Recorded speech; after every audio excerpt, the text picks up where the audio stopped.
मैं कौन हूँ? विज्ञान न सिर्फ स्वतंत्र इच्छा शक्ति में उदारवादी विश्वास को खोखला करता है, बल्कि व्यक्तिवाद में आस्था को भी खोखला करता है। उदारवादी मानते हैं कि हमारे पास एक अद्वितीय और अविभाज्य स्वत्व होता है। इंडिविजुअल होने का अर्थ है कि मैं इंडिविजुअल हूँ। हाँ, मेरी काया लगभग 37 ट्रिलियन कोशिकाओं से निर्मित है और हर दिन मेरी काया और मेरे दिमाग अंतहीन उलटफेरों और रूपांतरण से गुजरते हैं। तब भी अगर मैं सचमुच अपनी ओर ध्यान देता हूँ और अपने साथ संपर्क कायम करने की कोशिश करता हूँ तो निश्चित तौर पर मुझे अपनी अंदरूनी गहराई में एक अद्वितीय, स्पष्ट और प्रामाणिक आवाज़ सुनने को मिलती है, जो मेरा वास्तविक स्वत्व है और जो विश्व में सारे अर्थ और प्रामाणिकता का स्रोत है। उदारवाद का कोई मतलब नहीं है।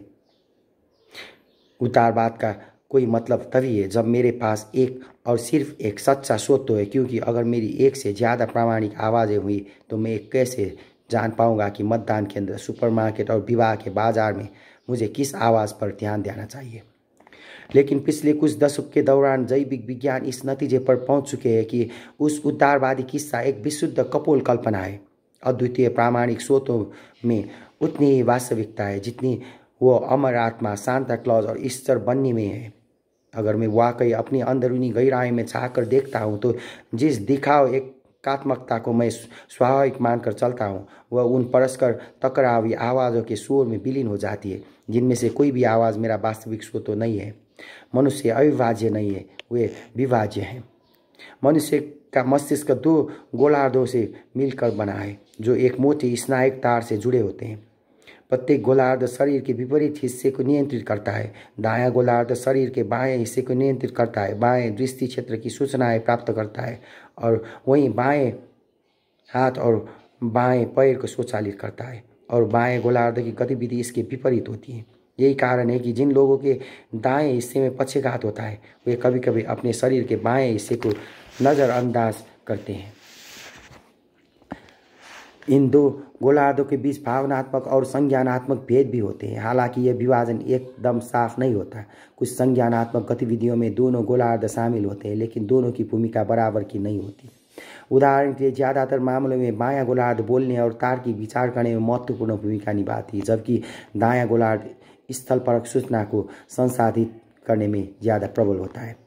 दोनों गोलार्धों के रिश्ते को समझने की दिशा में हुई बहुत सी महत्वपूर्ण खोजें मिर्गी के मरीजों के अध्ययन पर आधारित है। मिर्गी के गंभीर प्रकरणों में विद्युत तूफानों की शुरुआत मस्तिष्क के एक हिस्से से होते हैं, लेकिन ये तूफानी जल्दी ही मस्तिष्क के दूसरे हिस्सों में फैलकर तीव्र दौरों की वजह बन जाते हैं। इन दौरों के वक्त मरीज अपने शरीरों पर अपना नियंत्रण खो जाता है और बार बार पर पड़ने वाले दौरे उनको कोई रोजगार करने या सामान्य जीवन जीने से वंचित कर देती है। 20वीं सदी के मध्य में जब सारी दूसरी चिकित्साएं नाकामयाब हो गई तो डॉक्टर इस समस्या की तीव्रता को कम से कम करने के लिए दोनों गोलार्धों को जोड़ने वाले मोटे स्नायु तार को काट दिया करते थे, ताकि एक गोलार्ध में उठने वाली विद्युत तूफानी दूसरे गोलार्ध में प्रवेश न कर सके। मस्तिष्क विज्ञानियों के लिए ये मरीज विस्मयकारी सूचनाओं की सोने की खदान जैसे थे।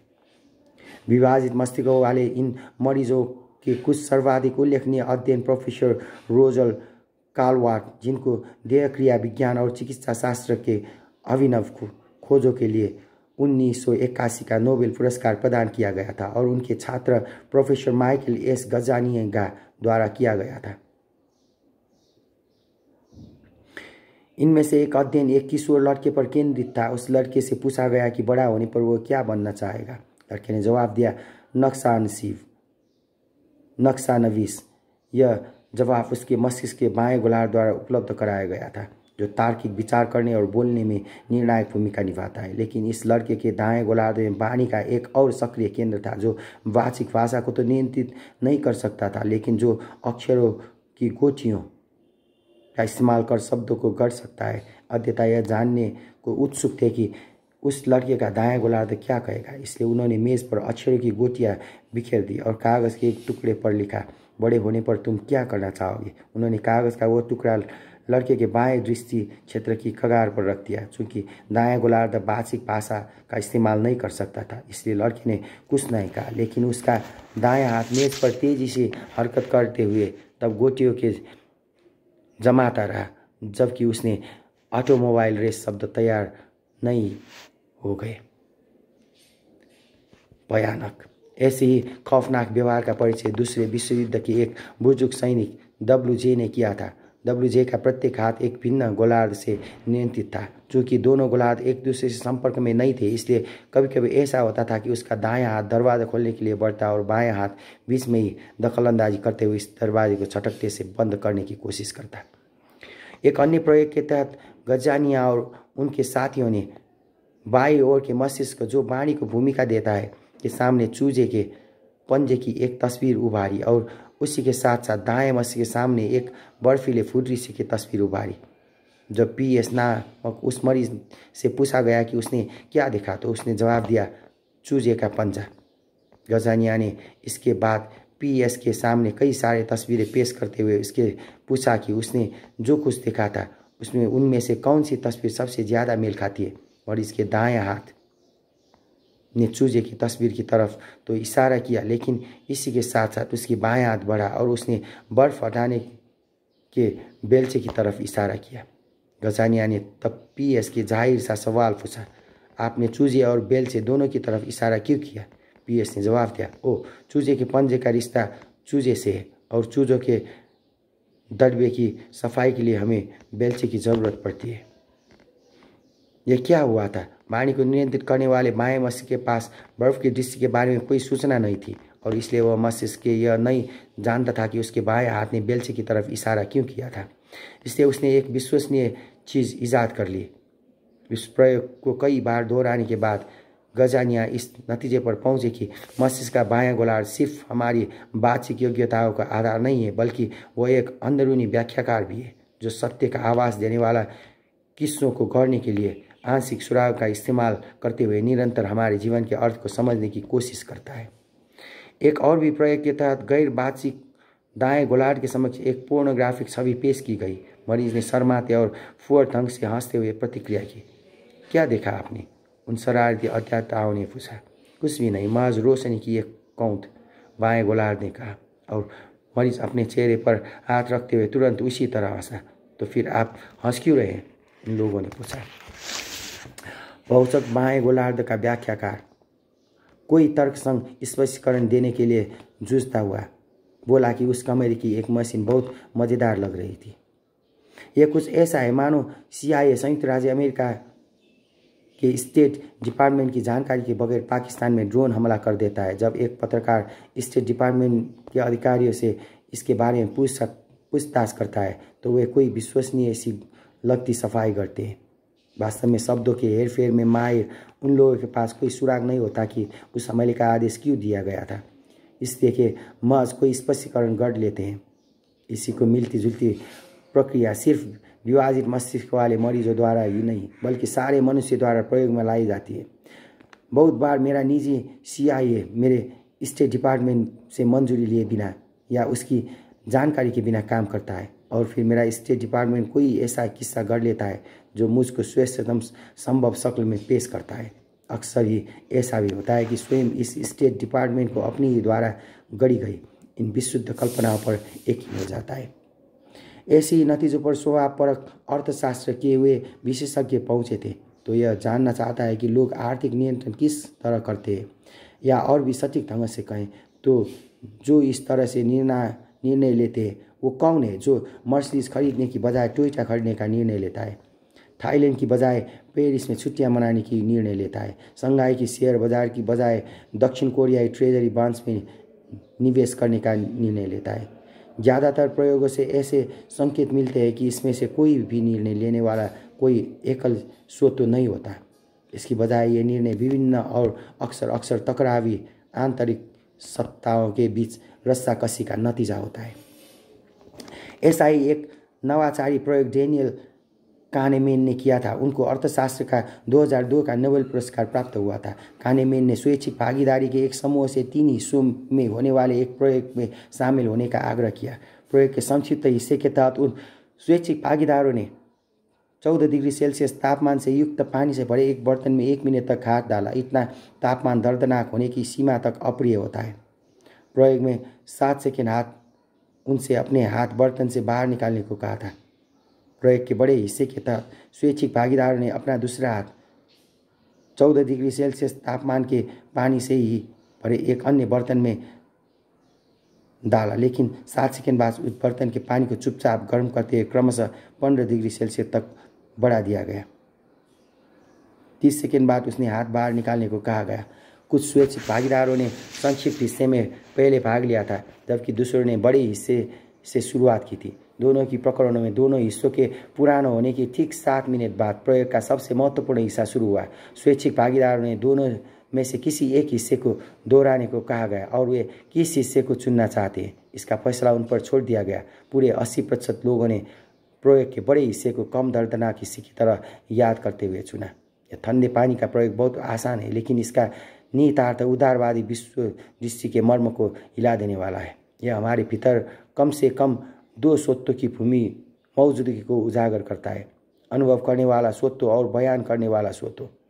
अनुभवकर्ता स्वत्व हमारी क्षण प्रतिक्षण की चेतना है। इस अनुभवकर्ता स्वत्व के संदर्भ में बाहरी जाहिर है कि ठंडे पानी के इस प्रयोग का बड़ा हिस्सा बदतर था। पहले आप 7 सेकंड तक पानी को 14 डिग्री तापमान पर अनुभव करते हैं, जो उतना ही अप्रिय है जितना आपने संक्षिप्त हिस्से में अनुभव किया था, और फिर आपको 30 और सेकंड तक 15 डिग्री सेल्सियस तापमान को झेलना पड़ता है, जो कि किंचित कम बुरा है, लेकिन यह सुखद किसी भी तरह से नहीं है। अनुभवकर्ता स्वत्व के लिए यह मुश्किल नहीं है कि एक बेहद अप्रिय अनुभव में हल्का सा सुखद अनुभव जोड़ देने से उसके लिए पूरा का पूरा प्रसंग आकर्षक बन जाए। लेकिन यह अनुभवकर्ता स्वत्व कुछ भी याद नहीं करता, यह कि कोई किससे नहीं कहता, और जब बड़े फैसले लेने का वक्त आता है तो इससे लगभग कभी भी कोई सलाह नहीं ली जाती। स्मृति को जागृत करने, हिस्से किससे कहने और बड़े फैसले लेने जैसी तमाम चीज़ों का एकाधिकार हमारे भीतर मौजूद एक नितांत भिन्न सत्ता के पास होता है, बयानकर्ता स्वत्व के पास। यह बयानकर्ता स्वत्व गजानिया के व्याख्याकार बाएं मस्तिष्क जैसा है। यह हमेशा अतीत के बारे में किस्से गढ़ने और भविष्य की योजना तैयार करने में व्यस्त रहता है। हर पत्रकार, कवि और राजनेता की तरह यह बयानकर्ता स्वत्व संक्षिप्त रास्ते शॉर्टकट अपनाता है। ये सब कुछ बयान नहीं करता और आमतौर में सिर्फ चर्मकच्छ के क्षणों का अंतिम निष्कर्ष का इस्तेमाल करते हुए किस्से बुनता है। समुचे अनुभव का मूल्य अंतिम निष्कर्षों के साथ चर्मोत्कर्ष का औसत बैठाने से निर्धारित होता है। उदाहरण के लिए ठंडे पानी के प्रयोग के संक्षिप्त हिस्से का मूल्यांकन करते हुए बयानकर्ता स्वत्व सबसे बुरे हिस्से और आखिरी क्षण के बीच का औसत निकालते हैं और इस निर्णय पर पहुंचता है कि पानी के बीच का औसत निकालता है और इस निष्कर्ष पर पहुंचता है कि पानी बहुत ठंडा था। यह बयानकर्ता स्वत्व यही काम प्रयोग के बड़े हिस्से के संदर्भ में भी करते हैं। ये सबसे बुरे हिस्से और आखिरी क्षण के बीच का औसत निकालता है और इस निर्णय पर पहुंचता है कि पानी कुछ गर्म था। अनिवार्यतः बयानकर्ता स्वत्व अवधि के प्रति अंधा होता है, तो क्योंकि वो दोनों हिस्सों को अलग करने वाली समय की लंबाई को कोई अहमियत नहीं देता। इसलिए हम इसको दोनों में से किसी एक को चुनना होता है तो यह बड़े हिस्से को दोहराना पसंद करता है, यह हिस्से को जिसमें पानी किसी हद तक गर्म था। हर बार जब भी यह बयानकर्ता स्वत्व हमारे अनुभव का मूल्यांकन करता है तो यह उनकी अवधि को निकाल लेता है और पराकाष्ठा और अंत का नियम को अपनाता है। वो सिर्फ चरम क्षण और अंतिम क्षण को याद करता है और उनके औसत के आधार पर समुचे अनुभव का आकलन करता है। हमारे व्यावहारिक फैसलों पर इसका दूरगामी प्रभाव पड़ता है। kahneman ने अनुभवकर्ता स्वत्व और बयानकर्ता स्वत्व की पड़ताल की शुरुआत 1990 के दशक में की थी, जब उन्होंने यूनिवर्सिटी फॉर टोरंटो के डोनाल्ड रेडी लमियर के साथ मिलकर कोलोनोस्कोपी के मरीजों का अध्ययन किया। कोलोनोस्कोपी परीक्षण के आंत संबंधी विभिन्न बीमारियों का पता लगाने के लिए गुदा के रास्ते आंतों में एक छोटा सा कैमरा प्रविष्ट कराया जाता है। यह कोई अच्छा अनुभव नहीं होता। डॉक्टर जानना चाहते थे कि कम से कम तकलीफदेह ढंग से इस प्रक्रिया को कैसे संपन्न किया जाए। क्या उनको कोलोनोस्कोपी की गति को तेज करके मरीज को कम अवधि में ज़्यादा तकलीफ पहुंचाने देना चाहिए या उनको ज़्यादा धीमी गति और सावधानी के साथ काम करना चाहिए। इस जिज्ञासा का जवाब पाने के लिए kahneman और रेडी लमियर ने 154 मरीजों को कोलोनोस्कोपी के दौरान 1 मिनट के अंतरालों में अपनी पीड़ा के स्तर की जानकारी देने का आग्रह किया। उन्होंने 0 से 10 तक के एक पैमाने का इस्तेमाल किया, जहाँ 0 का मतलब था जरा भी दर्द नहीं और 10 का मतलब था असहनीय दर्द। जब कोलोनोस्कोपी समाप्त हो गई तो मरीजों के परीक्षण के दर्द के समग्र स्तर की श्रेणी और इसी के साथ 0 से 10 के पैमाने पर उसकी श्रेणी निर्धारित करने की कहा गया।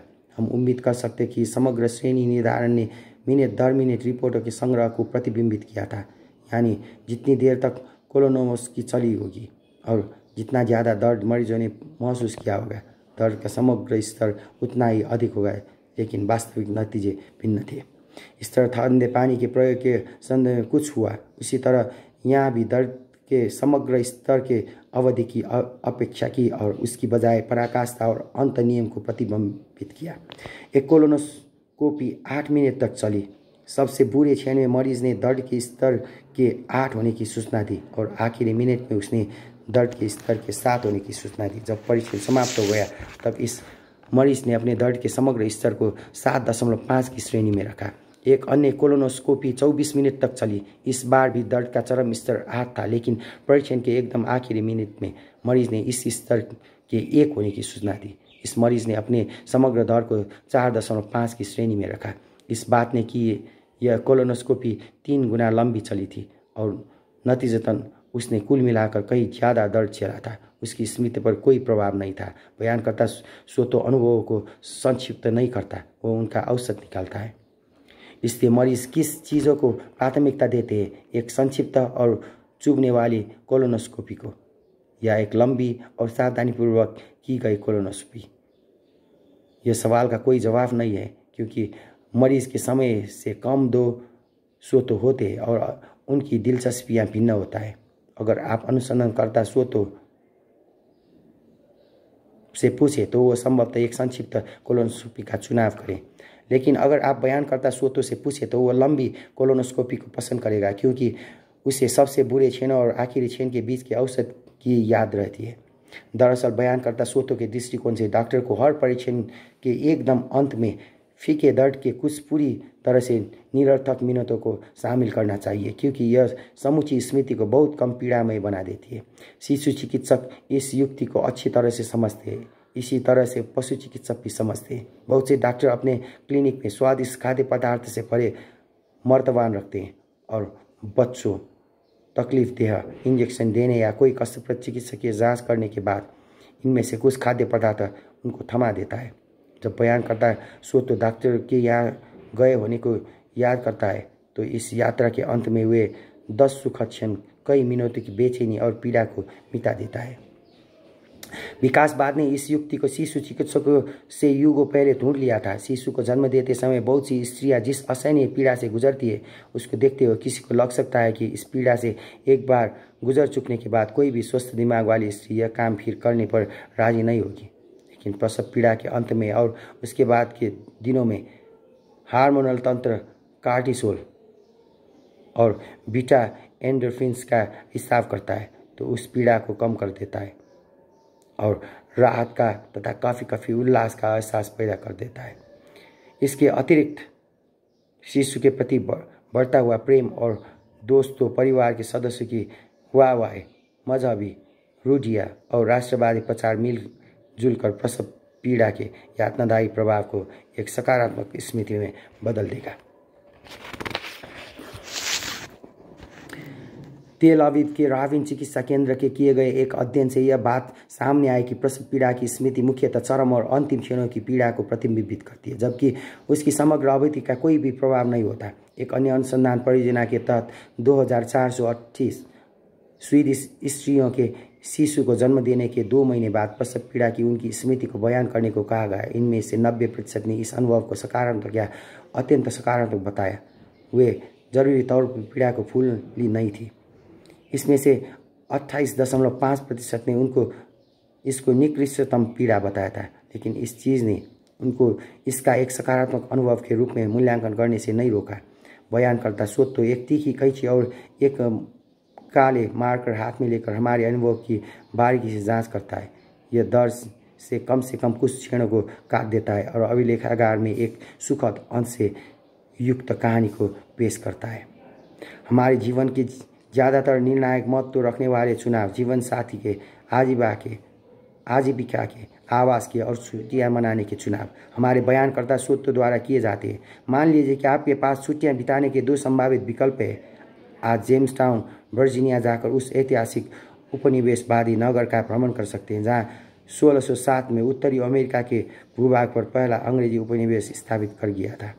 दूसरा विकल्प है आप छुट्टियां बिताने का जगह सबसे प्रिय सपना पूरा कर सकता है, चाहे वो अलास्का में ट्रेनिंग करने का हो, फ्लोरिडा में डूब स्नान करने का हो, या लॉस एंजल्स में सेक्स, ड्रग्स और जुएबाजी की स्वच्छंद बाकनेलिया जिसमें संलग्न होने का हो। लेकिन एक चेतावनी है, अगर आप उस तरह छुट्टियां बिताने का चुनाव करते हैं जिसका आप ख्वाब देख रहे हैं, तो आप घर वापसी पर हवाई जहाज में सवार होने के पहले एक ऐसी गोली जरूर लें जो उन छुट्टियों की आपसी याद को मिटा दे।